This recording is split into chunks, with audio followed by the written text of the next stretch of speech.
Good morning, St. Francis, and good morning, people of God. It is Tuesday, the 13th day of September 2022. It is Tuesday of the 25th week in Ordinary Time. It is also the memorial today of St. John Chrysostom, one of the great church fathers of the ancient church. He lived in the end of the fourth to the beginning of the 5th century. He was known as a great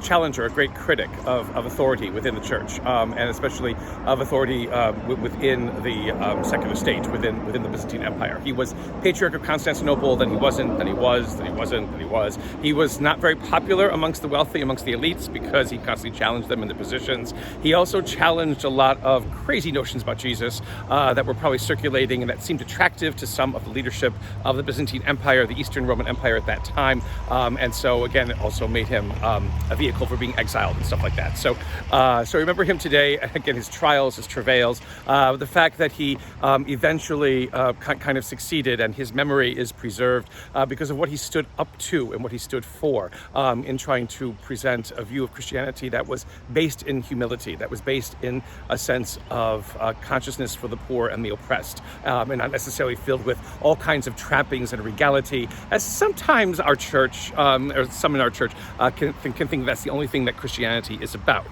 rubrics and trappings and regality and what have you.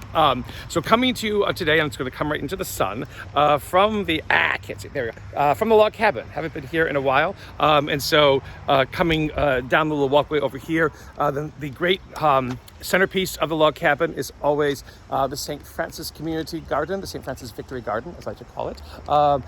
You see, there is a bunch of rosemary over here, and then there is dill over here, just coming out. Again, we're moving into harvest, and so a lot of the garden has been harvested or getting ready to be harvested. But this is, again, one of the hallmarks of the log cabin, also of our parish of St. Francis. And so to come down this way over here for today's little reflection, the readings for today, Corinthians continues. It's a bit of a chopped up version of it, but the idea of the body having many parts, and yet all those parts are one body. The interesting thing about this reading is that it kind of lists the various offices or the various duties, the various works that the early church was engaged in. And yes, perhaps there was a ranking, but it was varied and wide. There were not just apostles and prophets, but there were also teachers and healers, wonder workers, people who cared for others. All these kinds of things made up the early Christian communities, and Corinth being one of those communities. And again, the whole idea is that everybody has a gift to give to the church. There's no passivity within the church, although sometimes we think that that's all that there is just sitting back and waiting for Jesus to wash over us. No, the thing about it is that there's always this sense of something to be done, something that must be done if we are going to really truly call ourselves and be believers in this world. And we should be aware of that task that is given to us, that responsibility that is given to us, and be able to express it. In the gospel, Luke's gospel continues again. Now, this is the widow of Nain, who has a son who has died, unfortunately, and Jesus raises him, and everyone's astounded by it. Now, again, on its surface, it's a bringing back to life. It's fantastic. It's wonderful.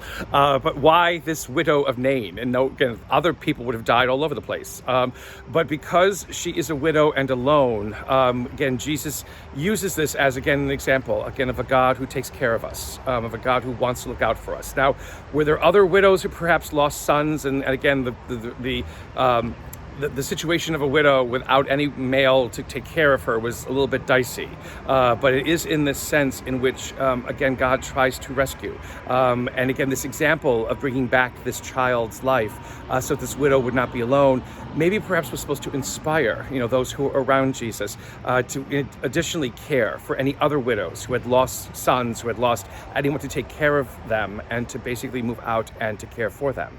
Our responsibility is always to each other. It's not just to wait for God to do the work, but it is seeing what it is that God does and try to imitate it in our own lives. And one omission that I forgot yesterday to notice as we went into Jacoba, into the cafeteria at the Franciscan school, is that floor that was placed down with TFS at the centerpiece of it, that was one of the final acts of our former principal, Mike Watson. And so we have him to thank for putting TFS not only on the map, but also on the floor of our cafeteria. And may the Lord give you his peace.